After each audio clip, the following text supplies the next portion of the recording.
ভারতের লাদাখ শান্ত এই শহরের বুকে এখন দগদগে ক্ষত।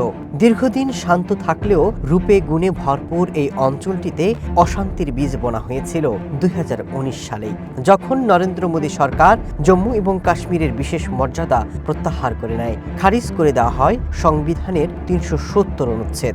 সেই সাথে রাজ্য ভেঙে গড়া হয় দুটি কেন্দ্রশাসিত অঞ্চল, জম্মু কাশ্মীর এবং লাদাখ। সরকারের এই সিদ্ধান্তকে লাদাখের জনগণ স্বাগত জানিয়েছিল। জম্মু এবং কাশ্মীরের আধিপত্য মুক্ত হয়ে তারা খুশি হয়েছিল।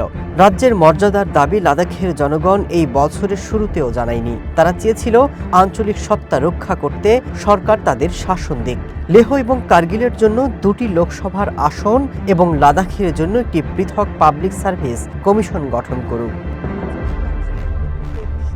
তবে বিজেপি সরকার এসবে কান না দেওয়ায় লাদাখের বাসিন্দাদের মন যে কেন্দ্রের শাসক দলের বিরুদ্ধে চলে যাচ্ছিল তার প্রমাণ পাওয়া যায় 2024 সালে লোকসভা নির্বাচনে। বিজেপি এবং কংগ্রেসকে হারিয়ে জয়ী হন স্বতন্ত্র প্রার্থী মোহাম্মদ হানিফা।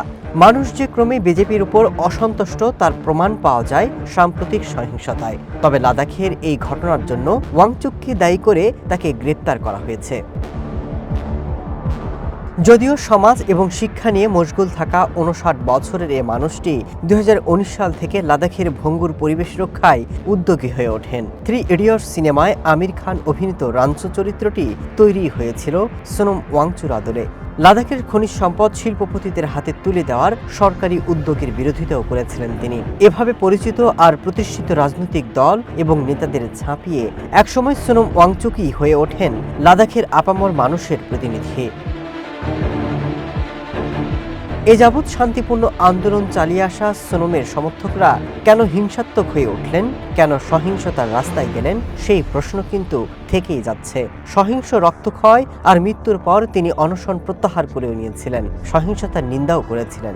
কিন্তু সরকারের চোখে তিনি হয়ে গেছেন যত নষ্টের গোড়া। যদিও বিশ্লেষকরা বলছেন দমন নিপীড়ন চালিয়ে জম্মু কাশ্মীরের পাশাপাশি লাদাখ অশান্ত থাকলে ভারতের অখণ্ডতার পক্ষে তা হতে পারে আরও বিপজ্জনক। Masud Rana, one international desk.